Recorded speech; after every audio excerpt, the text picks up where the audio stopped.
transformation for the butterline cake will be rain to sun. I'm going to do a rainy theme on the thicker portion of the buttercream. On the thinner side of the buttercream, I'm going to do sunshine and like rays of light. My plan is to make a blueberry butter cake with lemon curd. The salt that I got for this twist is matcha salt. Matcha will pair very well with the lemon and the blueberry that I have planned for this cake. It's a little bit more earthy and herbal.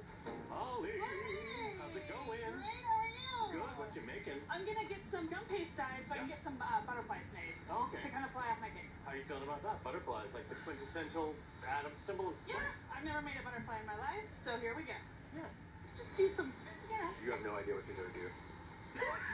You're going to be fine. Alright. Good luck, Mom. Caterpillar to butterfly. The lowest one on my want list. Whoa, I caught it! I'm not a delicate little butterfly lady. Thank you, Mark.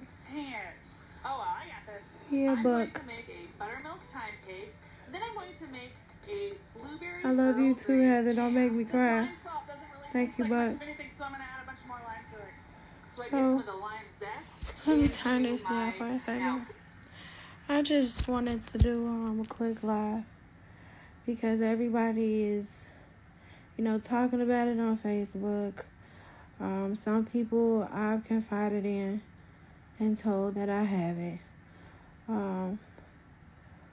Thank you, Candace. But I just wanted to get on here to set some records straight.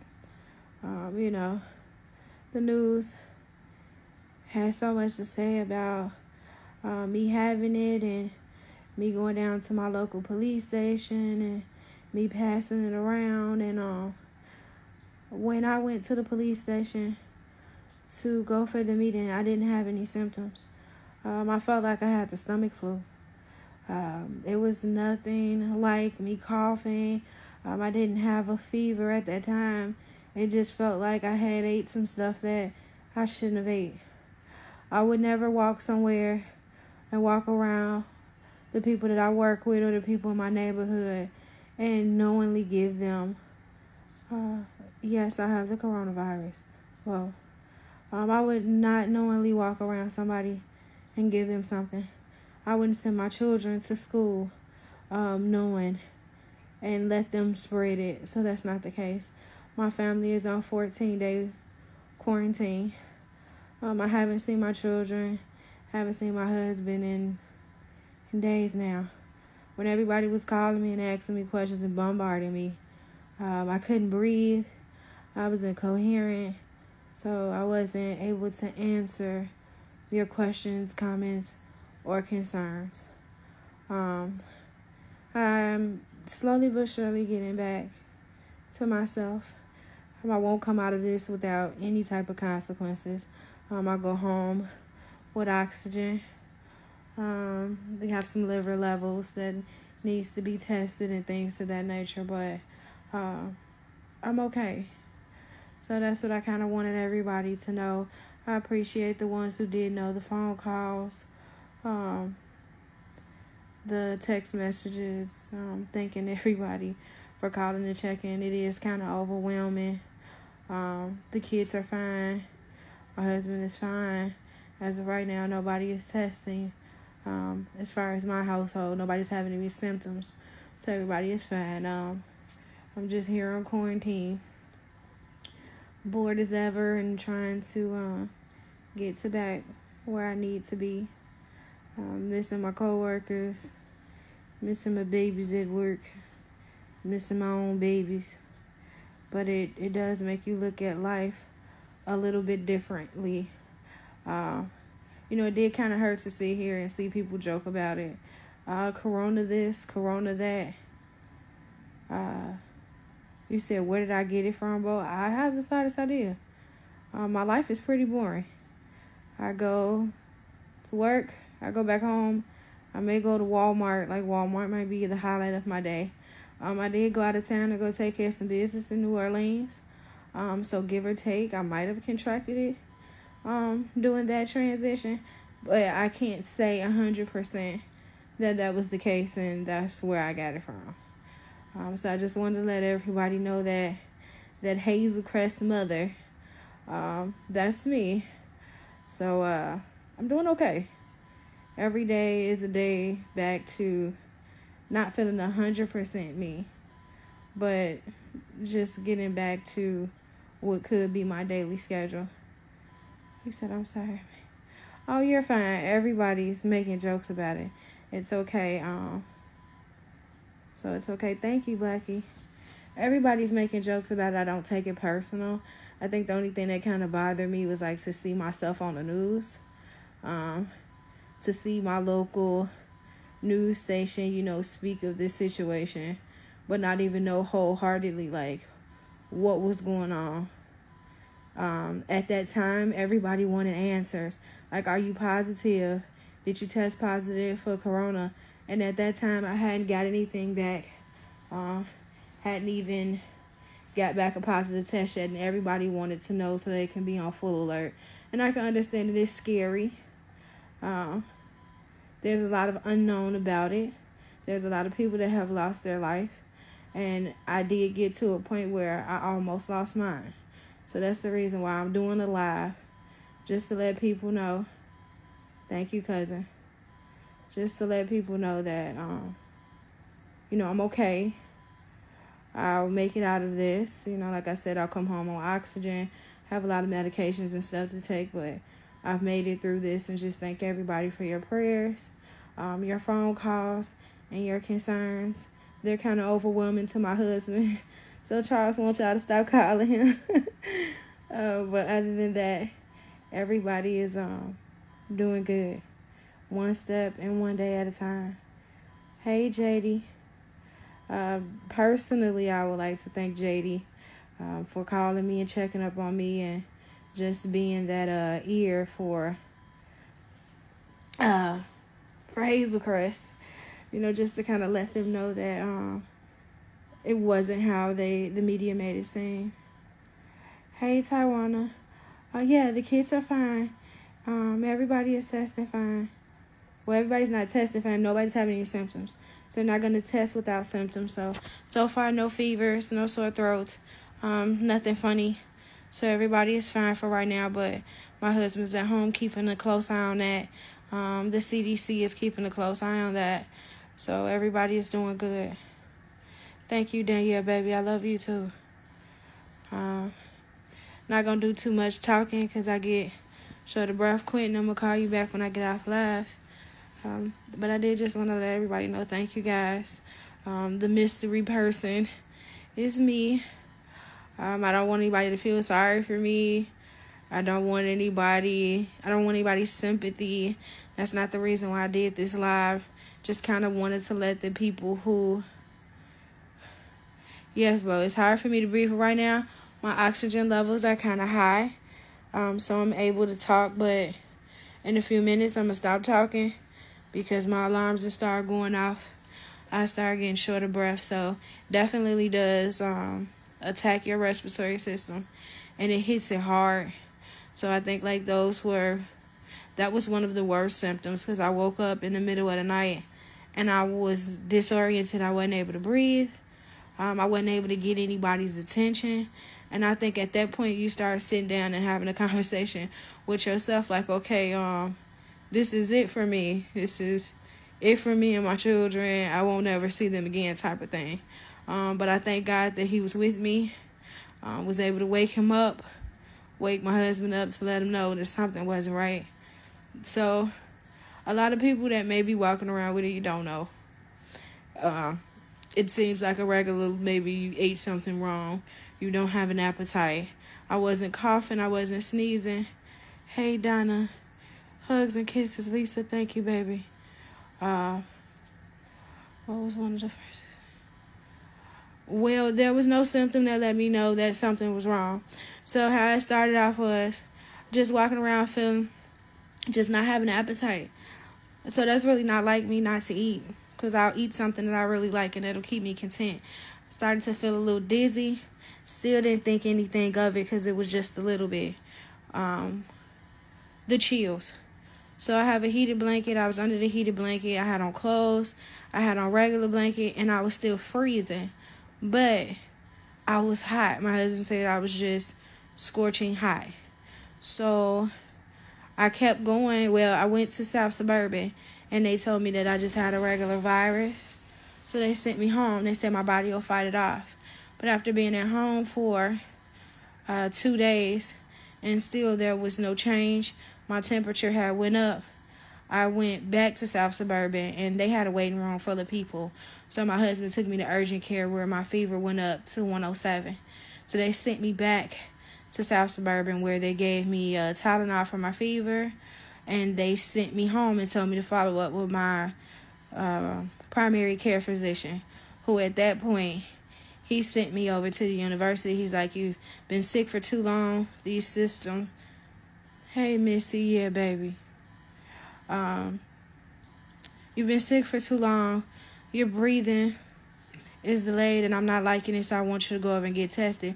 When I first got here, they wasn't going to test me because I didn't fit the criteria. I hadn't been out of the country. I hadn't been around anybody that had a positive testing for it, so they wasn't going to test me. Thank you, Missy.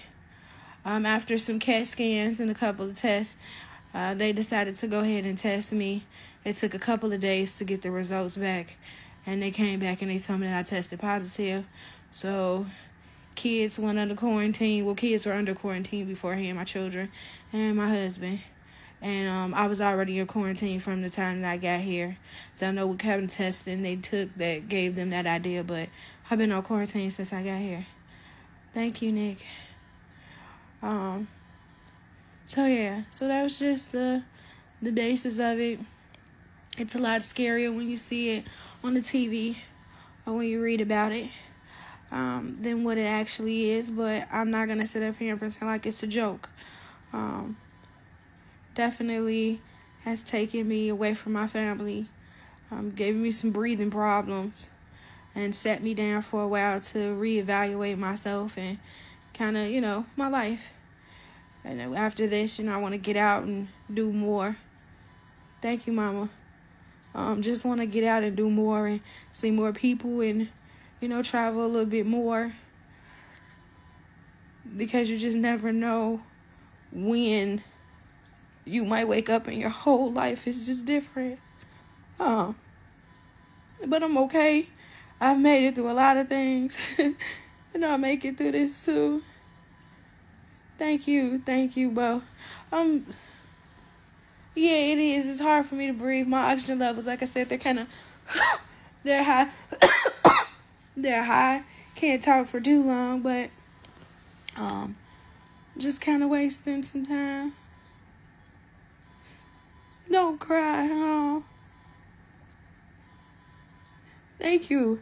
I'm okay. Just emotional. I'm never away from my family. Like I said, I would be lying to you guys if I told you I wasn't scared. You hear about this stuff on the news and you see these people that are dying and they're leaving, and I told y'all that one moment I'm sitting there and I'm not able to get nobody's attention and I'm not able to breathe. Those are scary moments. So just embrace life and the people around you. It could be anywhere. It could be anybody.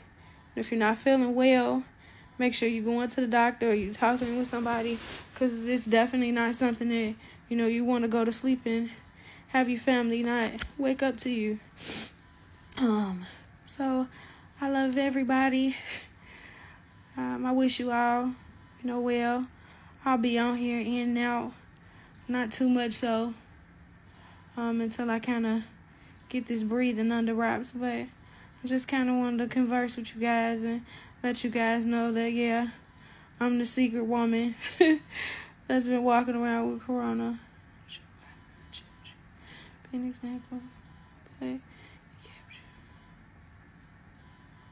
Jetty, I don't know why God chose me either, but I never asked why.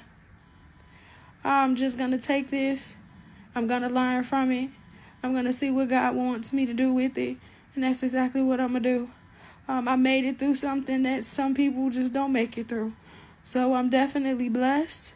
I definitely will use this experience to let that be known. I could have been gone. We talked about that, JD. That night was scary for me.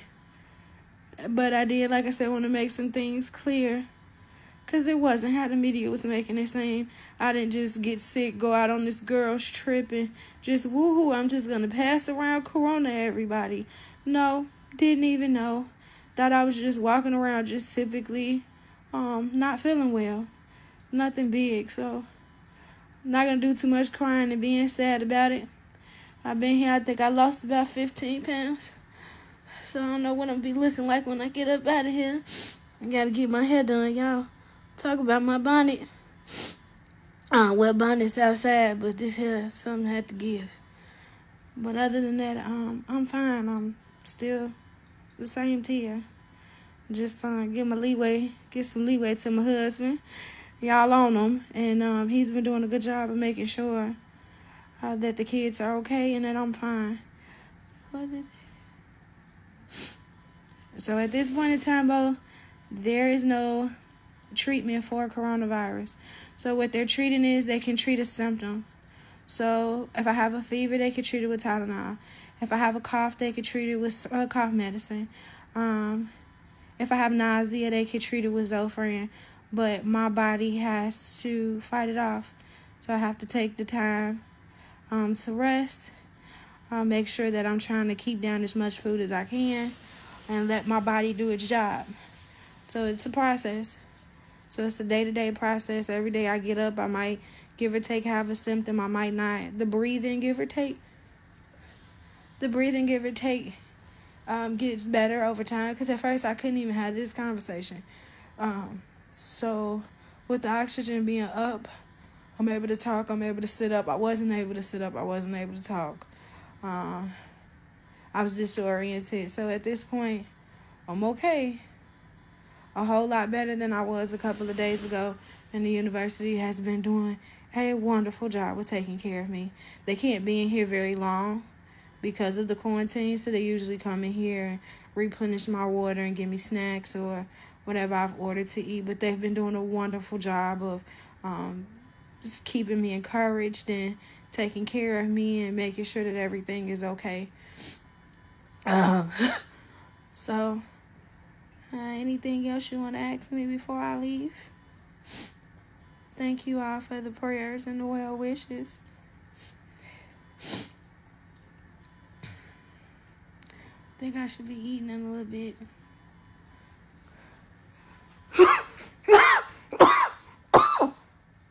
Excuse me. So, that's just about it. Just wanted to say hi to you guys.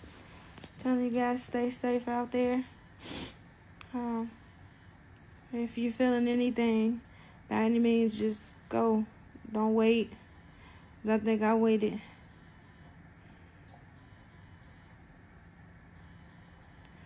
Thanks, bro. Yeah, it's a lot of people that's like, oh, I don't think it's real. Nobody could get it. And, thank you, Melantha. Okay. A lot of people, I'm looking, I'm just sitting here and I'm just looking at it and I wanted to say something, but then it just wasn't the time. It wasn't the place. I don't want to be the spokeschild for the coronavirus, but if it takes me to say something to people for them to realize that it's real, it's out here and there's not a whole lot that they know about it. So it's not a whole lot that they can do. So just make sure that you guys are keeping your kids safe and you're keeping yourself safe as well. That's the best advice that I can give anybody. Just make sure that y'all paying attention to your body. Your body will let you know when something is wrong. And if it's telling you something is wrong, then go ahead and get tested. And make sure that you're washing your hands and keeping your distance from people for now, so they can figure out what's going on, because there's no cure.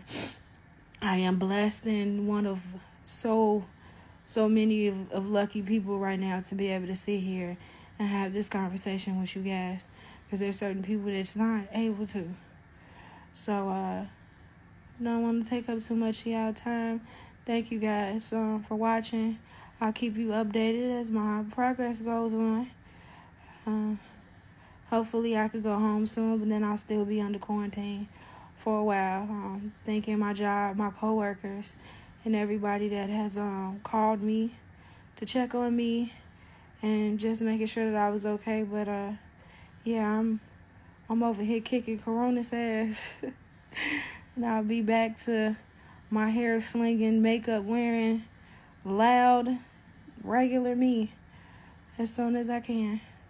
So you guys just keep my family in your prayers. Thank each and every one of you all for watching. You all be safe out here. Make sure you're keeping it clean, washing your hands, and making sure y'all elbow tapping instead of touching hands. I love each and every one of you, and thank you all for your time. Have a good night.